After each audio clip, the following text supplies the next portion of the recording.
apenas uma indisposição. Ela é psicóloga da Secretaria Municipal de Educação e trabalha com jovens de diversas idades, interagindo também com seus familiares e, às vezes, com seus professores também. Falo de Samile Santos, a primeira convidada mulher do Eu Canto e Conto. Na verdade, nós já tivemos aqui Ana Casanova, lá de Genebra, mas que interagiu via vídeo. Aqui na bancada é a primeira mulher a se apresentar, Samile Santos. Boa noite, Samile. Tudo bem, minha amiga? Tudo bom. Já de antemão, gostaria de agradecer o convite também, né? Uma satisfação enorme estar aqui com você para participar dessa pequena entrevista, né? Vamos lá. Eu queria que você começasse me matando uma curiosidade minha. Eu vejo que existem a aplicação diferente das duas palavras. Qual é a diferença do psicólogo para o psicanalista? Veja bem, para ser psicanalista, não necessariamente você precisa ser psicólogo antes. A psicanálise ela é uma formação que você pode fazer à parte, tanto sendo psicólogo quanto médico, qualquer outra formação. A psicologia não, ela são 5 anos de formação, ela trabalha de outra forma. O psicanalista, ele trabalha com o estudo do inconsciente, tudo que perpassa pela mente, pelo inconsciente, é a forma como ele trabalha. O psicólogo não, o psicólogo ele trabalha mais com questões comportamentais, tudo aquilo que afeta o seu comportamento direto. O psicanalista ele trabalha com interpretação de sonhos, com atos falhos, também com muitas questões não resolvidas da infância que a gente pode levar durante a nossa vida adulta. O psicólogo não. O psicólogo, além da psicanálise, ele pode também trabalhar com a psicanálise, mas além disso, ele trabalha também com outras abordagens, que pode ser a comportamental, a sistêmica, a junguiana e outras. Me diga uma coisa, Samira, e você como psicóloga, eu queria te fazer uma outra pergunta também, abrangente a todos que estão nos assistindo. Todas as pessoas precisam de um psicólogo, precisam fazer uma terapia? Com certeza, com certeza. A nossa sociedade, ela tem que, assim, paradigmas há muito tempo, de muito tempo atrás, que só quem deve ir ao psicólogo é quem é coisa de maluco, é doido, só que não é assim. Todo mundo precisa ir ao psicólogo, é muito importante para você aprender a lidar com as suas questões pessoais, né? Com os seus problemas pessoais que lhe afetam de qualquer forma. Não necessariamente você precisa estar no fundo do poço para ir num psicólogo. Não, é bom para você se conhecer, para você conhecer as suas questões internas e até para você conseguir trabalhar as suas relações, tanto pessoais quanto profissionais, enfim. Todo mundo precisa ir no psicólogo e não necessariamente precisa estar passando pelo maior problema de todos. Bom, você é psicóloga da Secretaria de Educação do município, né? E trabalha mais ligada às escolas, né? Sim, sim. Então deve trabalhar com um grupo de jovens muito grande, né? Então, me diga uma coisa, na sua experiência nas escolas, qual é o fato mais comum que faz com que vocês percebam que o aluno precisa do acompanhamento do psicólogo? Veja bem, eu trabalho na Secretaria de Educação em equipe multidisciplinar. No momento, somos eu e a assistente social, né? A gente é chamada para ir às escolas quando algum aluno ele está apresentando algum tipo de comportamento que está interferindo diretamente na sua aprendizagem. Seja esse comportamento qual for, de repente ele está com isolamento, ele está muito agressivo na escola, ele está com algum déficit na aprendizagem. Aí o professor fala com o diretor e o diretor ou o coordenador chega até a gente para solicitar auxílio. A partir daí, a gente vai na escola, conversa com o aluno, conversa com o professor, para conhecer a demanda. Aí, dependendo, vamos até a família também, né? Para poder saber de que forma nós iremos agir naquela situação e quais serão os encaminhamentos que a gente vai fazer para cada caso. Existe um perfil específico do tipo de aluno que vocês recebem? Um perfil social ou de características de comportamento? Não temos um perfil específico, né? A gente trabalha com as escolas públicas, né? Com as escolas da rede e não tem um perfil. Cada estudante ele vai apresentar um comportamento diferente, né? Assim, claro que os problemas geralmente vão ser basicamente os mesmos, são os problemas da infância, os problemas da juventude, né? Mas não necessariamente um perfil já traçado, né? Cada um ele vai apresentar o seu problema com as suas características, até porque também depende, é uma questão muito cultural, é uma questão muito de valores familiares e afins. Não tem um perfil específico. Vai depender do comportamento que ele vai estar apresentando. E aí, como eu falei, um comportamento que vai estar afetando diretamente na sua aprendizagem, que é o foco da Secretaria de Educação, né? Saber se o aluno está aprendendo, se ele está se desenvolvendo corretamente, da forma correta, né? Nesse acompanhamento, nesse atendimento, existe o momento psicólogo-aluno Sim. somente em que eles interagem e você conversa com ele? Sim, sim, sim, sim. Assim, eu não posso, estando na Secretaria de Educação, eu não posso fazer atendimento clínico. O meu trabalho não se configura como clínico. Mas assim, eu preciso de um momento com o aluno para poder entender, para saber o que é que está acontecendo, para poder ouvir a versão dele dos fatos, né? Porque às vezes pode ter acontecido uma situação, por exemplo, ele pode ter se envolvido num conflito com outro colega, né? Eu vou ouvir a diretora, eu vou ouvir o professor, mas eu preciso também ouvir esse aluno para saber o que aconteceu, qual é a versão dos fatos diante do olhar dele. Entende? Para conhecê-lo um pouquinho mais, não sem intenção de julgar, sem intenção de punir, de brigar, não, para conhecê-lo, para saber de que forma a gente vai poder agir. Esses relatos que o aluno lhe faz, nesse momento psicólogo-aluno, a partir do momento que você percebe que é preponderante a presença da família nesse contexto, para que o tratamento do aluno seja eficaz, esses relatos, eles são divididos com a família ou são guardados em sigilo? Existe uma espécie de sigilo do que o aluno diz ao psicólogo? Veja bem, na minha profissão a gente trabalha com o sigilo, né? A gente precisa trabalhar com o sigilo, mesmo que seja uma criança, um adolescente que não é responsável por ele mesmo ainda. Eu preciso trabalhar com esse sigilo. Aquilo que ele vai abrir para mim questões que para ele são muito melindrosas, sabe? São muito sensíveis, são questões muito sensíveis para ele. Então, eu não posso expor o aluno aos seus familiares, porque às vezes eles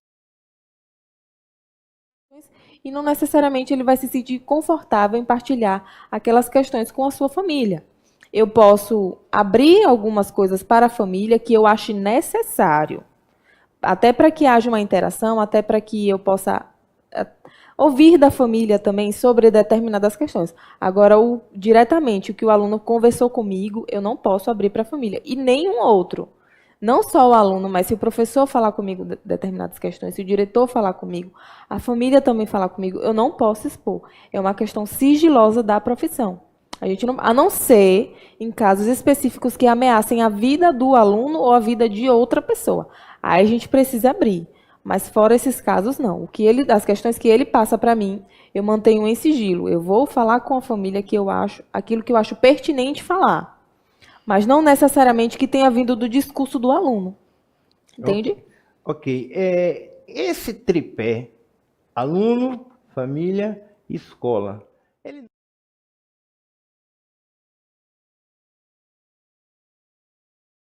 muito bem casado, né?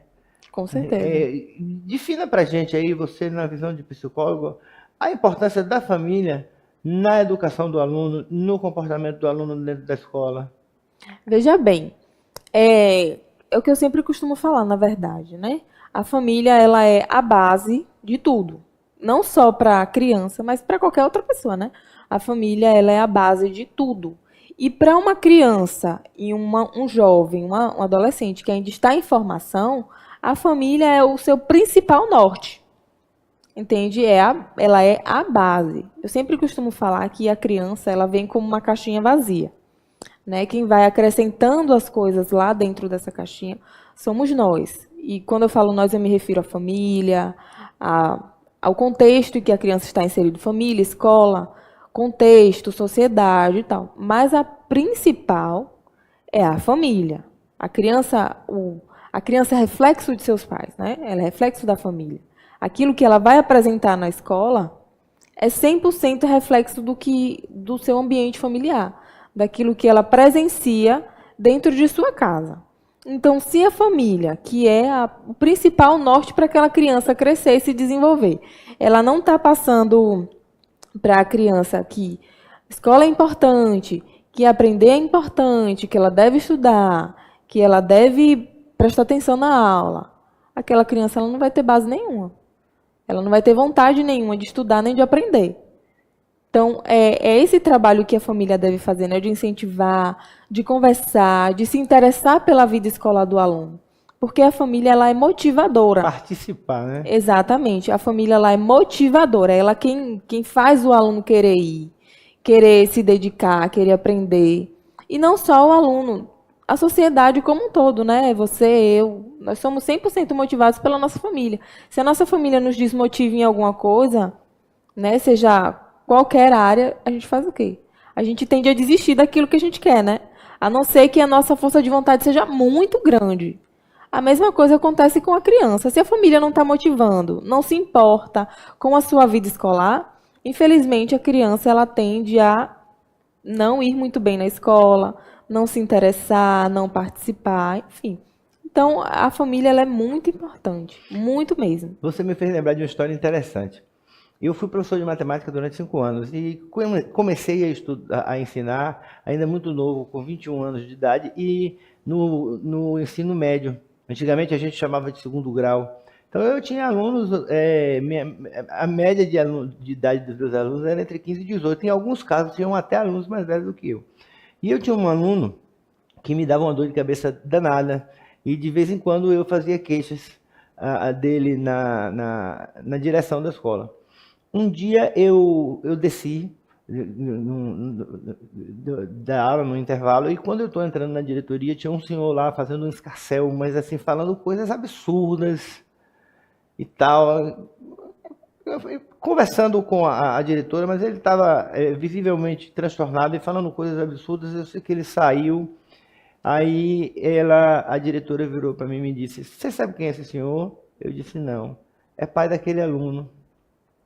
E aí eu comecei a fazer o elo da ligação do reflexo do que o aluno era Exatamente. em relação à atitude que o pai teve na diretoria. Exatamente. Tá entendendo?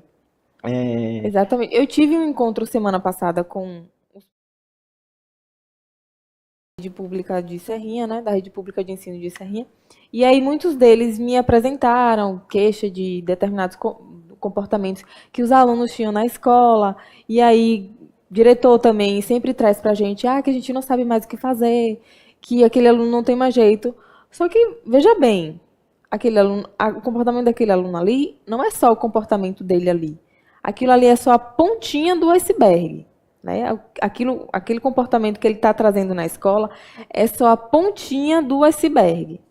Pode ver, e em 100% dos nossos casos, o problema está lá embaixo. O problema está na raiz. Nunca é só aquele comportamento isolado. O aluno está batendo, o aluno está xingando, o aluno não está respeitando o professor. Nunca é só aquilo. Nunca vem sozinho. Sempre por trás está inúmeras questões familiares. Inúmeras questões familiares. Né? Por isso a importância de também fazer esse acompanhamento com a família, né? De se reportar à família toda vez que a gente vê algum comportamento do aluno atípico na escola. É por isso a importância de sempre ir até a família.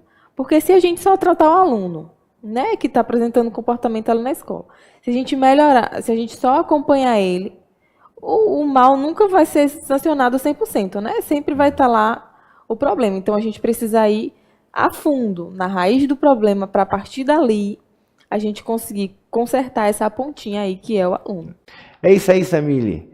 Como a gente falou, vamos falar agora sobre depressão.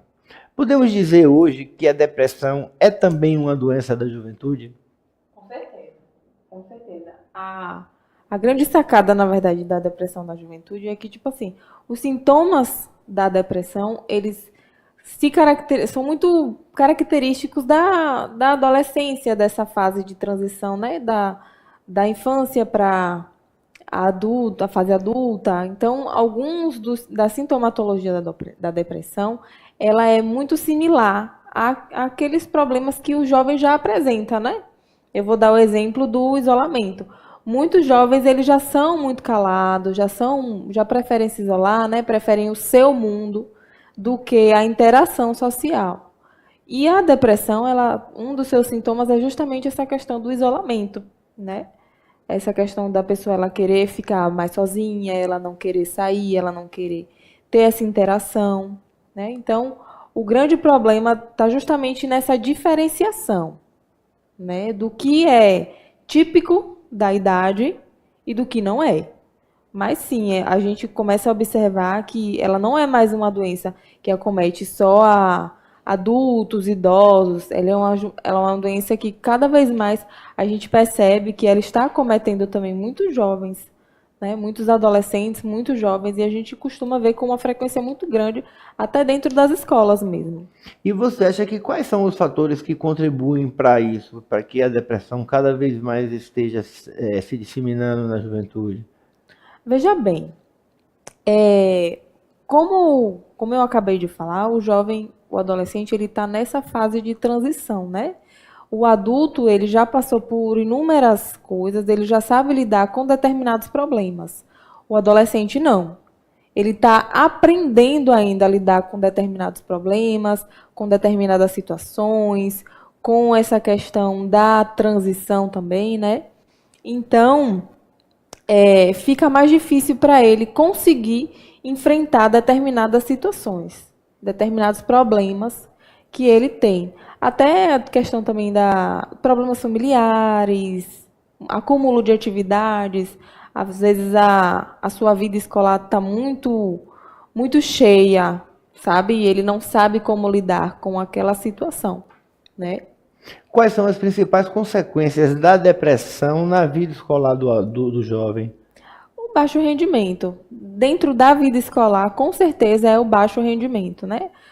De repente, um aluno que tirava boas notas, notas muito boas, que conseguia passar sem problema nenhum, de repente as notas começam a cair, a despencar de maneira brusca. Aí é a pior parte, né? O que de mais é significativo dentro da vida escolar. Fora também a questão da interação social, né? Que ele tende a ficar mais isolado, não quer conversar, não quer fazer amigos, não quer nem participar das aulas em si.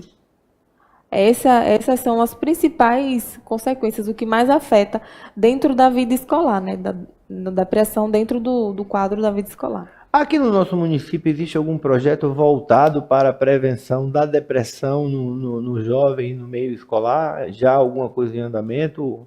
Ou que se pense?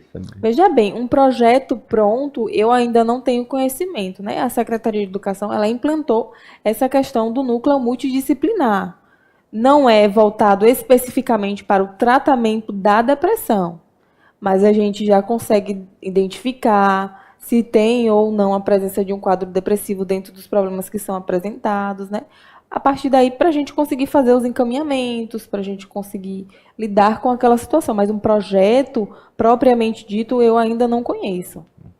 A automutilação é comum. Cada dia a gente ouve falar mais nessa situação, assim como a depressão, a automutilação é uma coisa que cada vez você ouve falar mais que está acontecendo, principalmente e aí no jovem mesmo, né? Aqui na nossa sociedade existe uma incidência significativa de casos? Nossa, meu Deus do céu! E como? Você tocou num ponto bastante sensível, né? E numa das muitas questões que a gente recebe lá, dentro da nossa equipe. A automutilação, ela é um problema que vem crescendo cada vez mais, e isso acaba nos assustando um pouco também, né? E ela é um pezinho, né? Ela é a pontinha para o suicídio. Né? Quando você vê um jovem que ele está se automutilando conscientemente ou inconscientemente, ele pensa em suicídio. E é uma das consequências da automutilação, né? É o suicídio. Às vezes pode ser também uma sintomatologia da depressão. Às vezes ela vem acompanhada da automutilação também, do desejo suicida, da ideação suicida. E cada dia mais a gente vê crescendo nas escolas. É porque quando a gente fala assim de automutilação, suicídio, a gente acha que é uma realidade muito distante. é uma realidade apenas dos grandes centros e não é assim. Cada dia mais, a gente começa a observar que dentro da nossa cidade, dentro do nosso contexto, inúmeros problemas estão acometendo os jovens. E esse problema da automutilação é algo que vem crescendo consideravelmente na nossa cidade. E aí, a partir do momento que vocês percebem que um determinado aluno está se automutilando, qual é o primeiro passo para combater essa situação? O primeiro passo geralmente é tentar identificar o porquê dessa automutilação, né? Geralmente quando uma pessoa ela pensa em se cortar, ela pensa em causar dor nela própria, é porque alguma coisa lá dentro não está certa.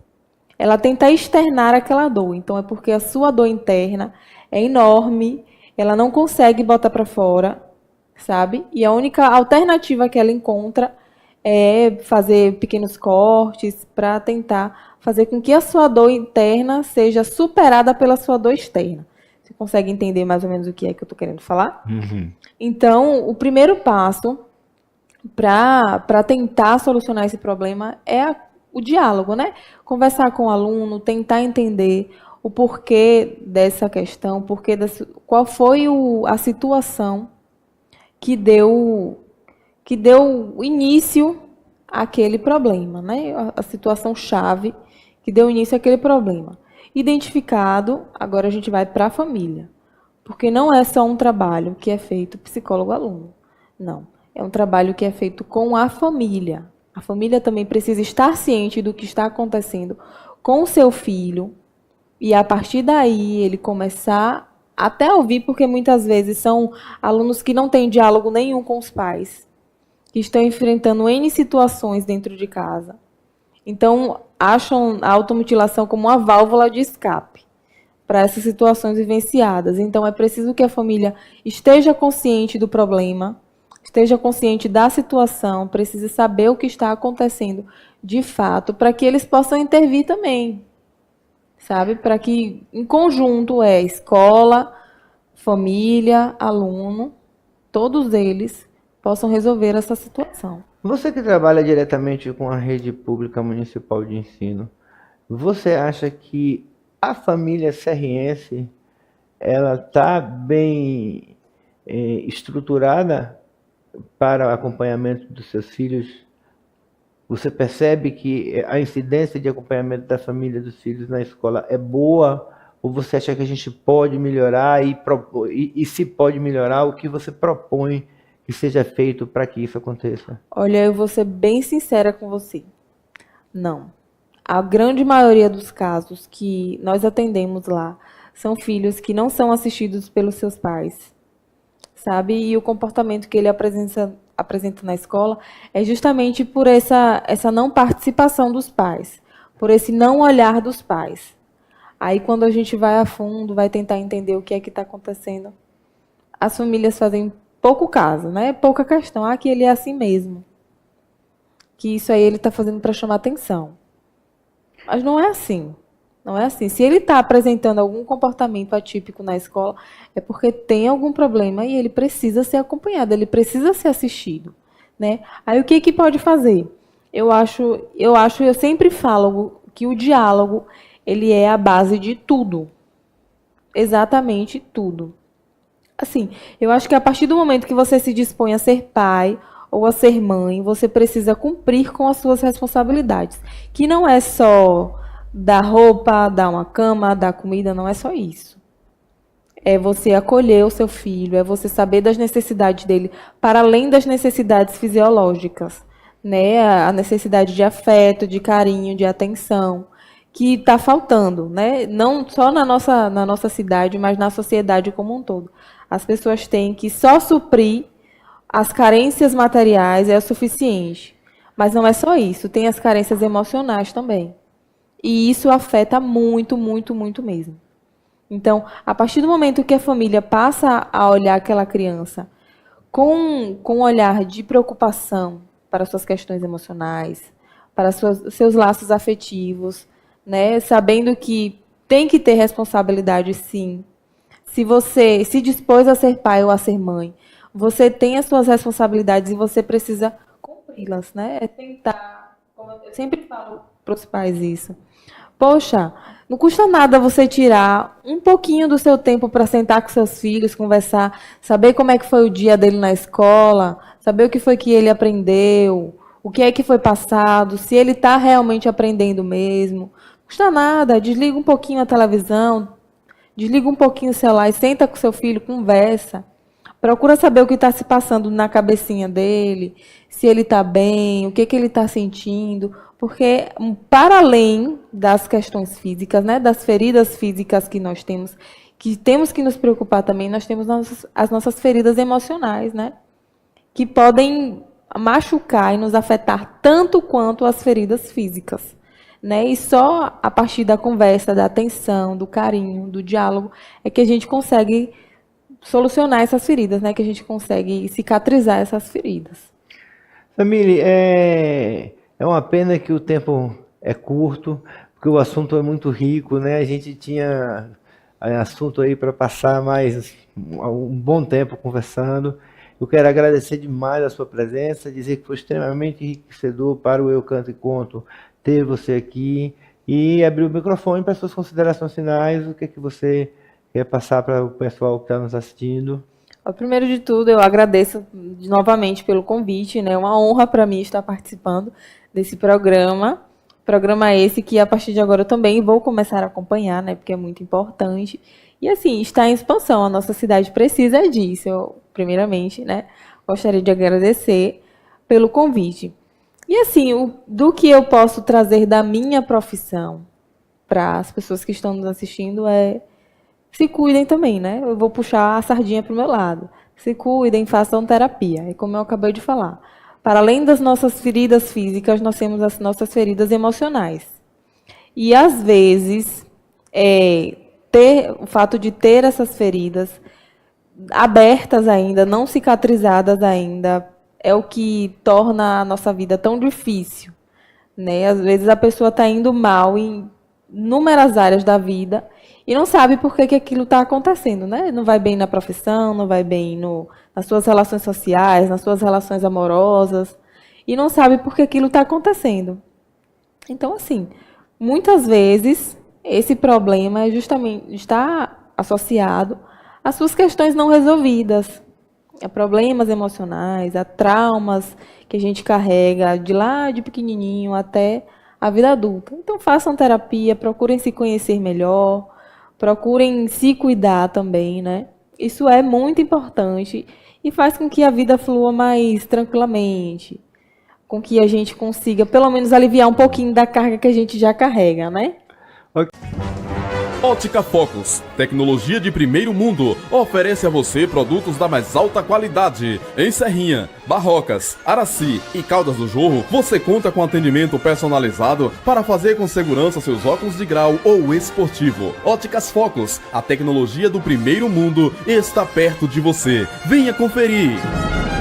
Na Doco Alinhamento e Balanceamento, você conta com serviços de altíssima qualidade, com profissionais capacitados e treinados para cuidar do seu veículo nacional ou importado com carinho e eficiência. Além de alinhar e balancear, na Doco você também dispõe dos serviços de regulagem de faróis e aplicação de insufilme, calotas comuns e esportivas e parafusos para rodas, sempre com qualidade e presteza. Tudo isso no orçamento que cabe no seu bolso. Doco Alinhamento e Balanceamento. Venha conferir na Rua Leopoldo Alves, número 282, próximo à Honda, em Serrinha. Colégio Domínio, formando pessoas, compartilhando histórias e transformando o mundo. Foi com esse conceito que o Colégio Domínio tornou-se referência na Bahia, com alto índice de aprovação no Enem e em diversos vestibulares, sendo hoje orgulho da região cisaleira. Com professores e profissionais altamente capacitados, o Colégio Domínio garante ao seu filho educação da mais alta qualidade. Colégio Domínio, formando pessoas, compartilhando histórias e transformando o mundo. Farmácia Almeida, preço baixo é aqui, com 3 endereços em Serrinha, para melhor servir. A Farmácia Almeida dispõe de um vasto estoque de medicamentos de marca, genéricos e similares, além de perfumaria, fraldas e muito mais. Tudo isso com atendimento personalizado, com os melhores preços da cidade e 3 lojas para você. Confira você também. Farmácia Almeida, preço baixo é aqui. HOF, Hospital Oftalmológico, traz para a Serrinha o mais novo conceito de saúde para a sua visão, com médicos cirurgiões especializados, equipamentos de última geração e instalações adequadas para os mais diversos procedimentos oftalmológicos, com altíssima qualidade e excelência no atendimento. No HOF você enxerga na frente. HOF, Hospital Oftalmológico, a saúde da sua visão, na Avenida Antônio Carlos Magalhães, número 300A, ao lado de Júnior Serralheiro. HOF, a saúde da sua visão. Tradição, experiência e qualidade são os pilares da Escola Educandário Natureza Moranguinho. Nossa missão há 30 anos é tornar o ambiente escolar mais aconchegante e familiar, permitindo que seu filho desenvolva habilidades e conhecimentos sem perder o mais importante nessa caminhada: sonhar e ser feliz. Junto com o sistema SAS de ensino, avançamos ainda mais, qualificando nossa equipe, inovando a metodologia sem perder nossa maior ferramenta, o amor. Escola Educandário Natureza Moranguinho, em Serrinha. Tradição, experiência e qualidade. Acarajé no sertão, só no Point do Acarajé Gilgal. O melhor acarajé de Salvador, em Serrinha. Com atendimento personalizado, o Point do Acarajé Gilgal oferece o melhor acarajé e o melhor abará de Salvador diretamente para você. Camarões e produtos criteriosamente selecionados. Ainda dispomos de diversos tiragostos, cervejas geladíssimas e muito mais. Venha conferir. Point do Acarajé Gilgal, na Praça do Vaqueiro Vaquejada. O melhor acarajé de Salvador, em Serrinha. Nadel Autoservice, seu veículo nacional importado, está em ótimas mãos. Profissionais altamente treinados e equipamentos de última geração garantem a qualidade dos serviços prestados naquele precinho. Traga o seu veículo para Nadel Autoservice.